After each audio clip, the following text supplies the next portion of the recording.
Doctor Saeed Abbasi है, psychology की field से वाबस्ता हूँ। उसके अलावा पॉजिटिव पाकिस्तान ऑर्गेनाइजेशन के साथ एज अ वॉलंटियर काम कर रही हूँ। आज हम कुछ बात करते हैं रिलेशनशिप्स के बारे में। जब अल्लाह ताला ने हज़रत आदम अलैहिस्सलाम को इस दुनिया में भेजा तो उनके साथ ही अम्मा हवा अलैहिस्सलाम को भी इस दुनिया में भेज दिया। सिर्फ भेजना ही मकसद नहीं था, बल्कि इसलिए भी भेजा ताकि वो दोनों एक दूसरे का सहारा बन सकें, एक दूसरे का साथ दे सकें, मुश्किल में एक दूसरे की हिम्मत बांध सकें। पिछले कुछ वक्त से रिलेशनशिप के बारे में बहुत ज़्यादा इशू आ रहे हैं, तो सोचा क्यों ना आज इस टॉपिक पे बात की जाए। तो अब शिकायत ऐसी आ रही है कि लोगों का कहना है कि जो हमारे पार्टनर हैं, जिसे हम इंगेज्ड हैं या जिससे हमारी शादी हो चुकी है, वो हमें वक्त देने की बजाय वो किसी तीसरे बंदे को वक्त दे रहे हैं। तो अब हमारा प्रॉब्लम क्या है कि हमारा फोकस जो है वो शॉर्ट टर्म्स गोल पे है, जबकि हम लॉन्ग टर्म्स के बारे में सोचते ही नहीं हैं। हम सिर्फ आज के बारे में सोच रहे हैं, जिन चीज़ों से हमें आज खुशी मिल रही है हम सिर्फ और सिर्फ उन पे फोकस कर रहे हैं। लेकिन आने वाले वक्तों में हमारा साथ किसका है, किसके साथ हमने जीना है, किसके साथ मरना है, किसके साथ हंसना है, किसके साथ रोना है, उसकी हमें कोई फिक्र नहीं है। अच्छा, अब जब आप अपने पार्टनर्स का साथ देते हैं तो उनमें as a result positive hormone या पॉजिटिव न्यूरोट्रांसमीटर रिलीज़ होना शुरू हो जाते हैं। आप ये समझते हैं कि पॉजिटिव मैसेजेस रिलीज़ होना शुरू हो जाते हैं माइंड में। अगर आप उनको वक्त नहीं देते, उनका ख्याल नहीं करते, उनको उनके जो काम हैं छोटे छोटे वो नहीं करते, तो इसका मतलब ये है कि उनके माइंड में negative neurotransmitter, negative messages release हो रहे हैं, जिनमें कॉर्टिसोल आ जाता है, नॉरएपिनेफ्राइन आ जाता है और एड्रेनालाइन जैसे हार्मोन्स रिलीज होते हैं। इनको स्ट्रेस हार्मोन्स भी कहा जाता है।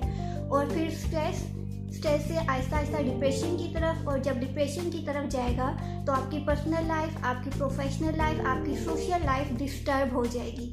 और जब आपके पार्टनर्स की ये लाइफ डिस्टर्ब हो जाएगी तो वो आपको एज अ रिजल्ट कुछ भी नहीं दे सकेंगे। अगर दूसरी तरफ देखा जाए, अगर आप उनसे प्यार से बात करते हो, उनको अपना सबसे कीमती वक्त देते हो, उनकी चीज़ों का ख्याल रखते हो, तो उनमें positive hormone, positive messages release होना शुरू हो जाते हैं, जिनमें ऑक्सीटोसिन आता है और वैसोप्रेसिन के नाम के हार्मोन्स होते हैं।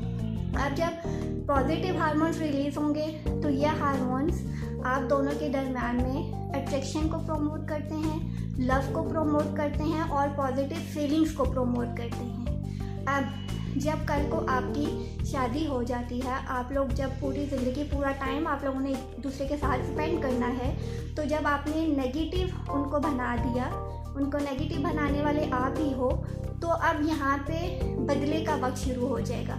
अब आप उनको वक्त नहीं देते थे तो वो नेगेटिव हो चुके हैं, कोई लव नहीं है, कोई अट्रैक्शन नहीं है, कोई अंडरस्टैंडिंग नहीं है, तो फिर वो आप पे शक करना शुरू हो जाएंगे। जब आप पे शक करेंगे तो आपकी सारी लाइफ बर्बाद हो जाएगी।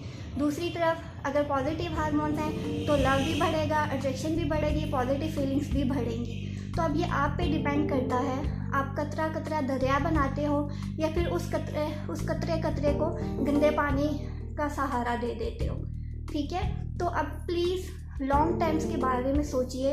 आज की खुशी को थोड़ी देर साइड पे रख दीजिए। फ्रेंड्स इंपॉर्टेंट हैं, सोशल मीडिया आपके लिए इम्पॉर्टेंट है, लेकिन एक हद तक। इन सब चीज़ों के पीछे जो इम्पॉर्टेंट रिश्ते हैं, खुदारा उनको मत भूलिए। एक दूसरे का ख्याल रखिए, एक दूसरे से बातचीत कीजिए, एक दूसरे की कदर कीजिए, क्योंकि ये जब अच्छा वक्त गुजर गया तो फिर बुरा वक्त आ जाएगा और फिर आप लोगों की ही शिकायत होंगी कि हमारा पार्टनर जो है वो हमें टाइम देने की बजाय किसी तीसरे बंदे को दे रहा है।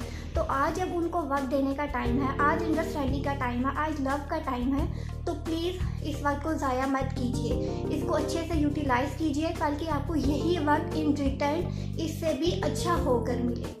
अब फैसला आपके हाथ में है। आप पॉजिटिविटी को फ्लोर देते हैं या फिर नेगेटिविटी के पीछे जाकर अपनी सारी लाइफ बर्बाद कर देते हैं। Thank you so much.